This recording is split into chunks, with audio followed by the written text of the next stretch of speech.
the Storting, the Norwegian Parliament. I would also like to extend a special welcome to His Excellency, the Ambassador of Ukraine.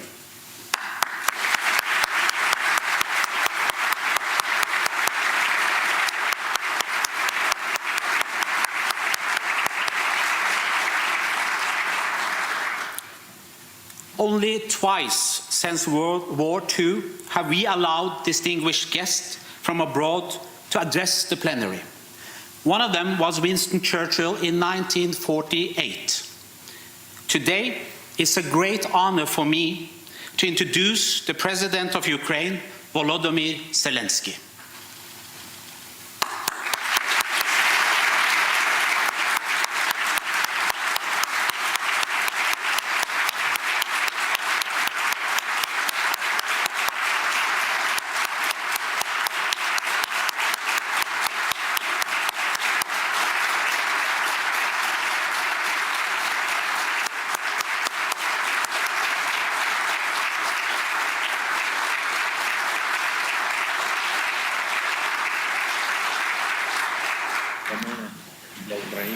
President Zelenskyj, a very warm welcome to the Storting, the Norwegian Parliament.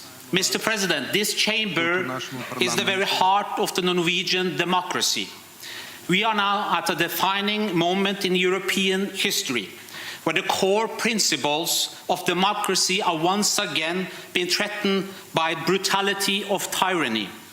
Almost 5 weeks have now passed since Russia's brutal invasion of your country. Norway has condemned the invasion of the war in the strongest possible terms. The war had led our country to take unprecedented action together with other allies and partners in support and solidarity of Ukraine, including arms delivery. Mr. President, our hearts are bleeding for the many Ukrainian victims, both civilians and soldiers. At the same time, we are deeply impressed by the courage of the Ukrainian people in their resistance in action of attack on your motherland, and in your own heroic fight for the very principles of democratic civilization, for freedom, liberty, and international law. Your leadership, Mr. President, inspires us. We are honored to have you with us today, and we feel your presence. So let me welcome you by saying the floor is yours, President Zelenskyj.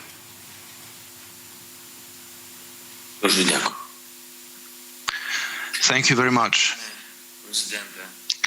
Mr. President, Mr. Prime Minister, members of the government, members of the Parliament, the nation of Norway. For me, it's a big honor to address you on behalf of the Ukrainian people.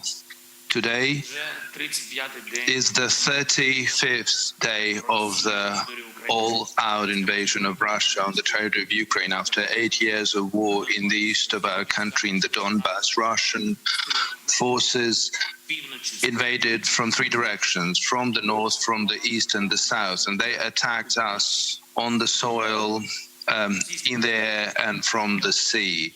Russian missiles and air bombs are hitting our cities and civilian infrastructure on the daily basis, every night. For the Russian forces, there are no prohibited targets. They attack everything, starting from hospitals to airports, starting from food warehouses to housing blocks, and the losses are colossal. Dozens of thousands of houses destroyed, dozens of thousands of villages and municipalities destroyed, millions of people left without shelter. The convoys, armored convoys of Russian forces are not reducing, although we destroyed thousands of them. Russia is losing more of its armored vehicles than in any other war. The validity of Russian army in their behavior needs special attention, because this is the biggest threat since the Second World War. Ukrainian ports in the Black and the Azov Sea are blocked by Russia since the day one of the invasion. About hundreds of vessels cannot enter the Mediterranean. Some of the vessels were simply taken over. This is the freebooting for the sake of stealing the cargo. Some of the vessels were attacked by fire. But this was not by chance. They have also mined the sea, and now the sea mines are drifting in the water, and this is the danger for any vessel, for any port, for any country in the Black Sea region. One of such mines was very timely caught near Bosphorus, another one near Bulgaria, another one near Romania, and we don't even want to imagine if some of these mines will not be identified in the timely manner, who will suffer then? Probably the ferries or big passenger cruise boats or tankers, the explosion of which can lead not only to the human casualties, but big environmental disaster. And then Russia, as usually, will say that allegedly that was not them who are to blame and who have done it, as they did many times when they were killing the critics of the Russian authorities, or when they shot down the Boeing plane over the Donbass. The war now is not limited only to our borders. No other country since the Second World War and the Nazi aggression in the sea have been such a threat to the marine and seafaring. Just think how the regions where there's a potential aggressor countries and potential conflicts, how they look at this. They are waiting. They're waiting whether Russia will be sufficiently punished for her activities in such an aggressive, for her aggressive behavior. And if not, this will be repeated in other regions as well. Ladies and gentlemen, the Norwegian people, we do not have common borders with you, but we have a common neighbor which stands against all our common values. For the Russian state, as it is now, the freedom of people, or freedom of human human rights, doesn't mean anything. They neglect universally acknowledged human rights. Not only do not they have the safety for the minorities, they can be killed, and they are being killed. And I'm sure that you know about that. You know that they don't have the supreme, the law, and putting and destroying democracies is their multi-year policy. The war of Russia against Ukraine is just the follow-up of their attempt to destroy the foundations of Europe. And this aggression is targeting not just our borders, but beyond. And I think that you are experiencing new risks on your border with Russia. In the Arctic region, they have accumulated such a big army force that cannot be explained by any common sense. Against who and why are they doing this? The future of Europe and the whole continent, from north to south, from west to east, is decided now. And in the Ukrainian soil, in the Ukrainian air, in the Ukrainian sea. For your soldiers not to have to protect the countries of the eastern flank, for Russian mines not to be drifting towards your ports and fjords, for your people not to have to get used to the air attack alarm, and for Russian tanks not to be accumulated on your border, we have to stand together in our attempt to stop the aggression of Russian Federation. I'm grateful to your government and all of your society for the tangible assistance that has already been provided in terms of armament in the first place. You have made historic steps by providing us with what we need in our fight for freedom and against the tyranny. But the war is going on. Russia is deploying new forces on our terrain to try to continue destroying us, destroying Ukrainians. We have to do more to stop this war, and first and outmost is weapons. The freedom should be armed, not worse than the tyranny. And I will be very specific. In your chamber, believe me, here right now, we are losing specific people, specific cities. So I want to name specifically what we need. We need anti-ship missiles, Harpoon. We have anti-air defense systems, NASAMS, also anti-armored vehicles systems, ultrally all scope of this. The weapon that you can help us with will be used only to defend our freedom and your freedom, only for the protection of the freedom and security that you are enjoying together with other European nations.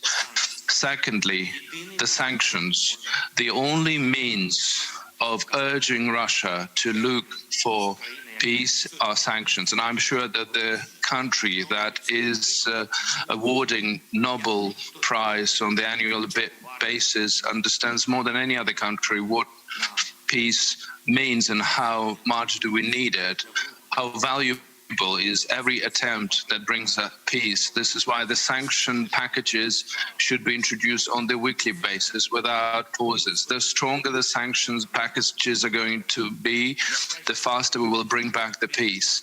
I'm grateful to Norway for joining the sanctions of the European Union, but I want to ask you to do another important thing. It's important for you, for European companies not to be helping this war machine, which has already destroyed and killed thousands of our people and destroyed dozens of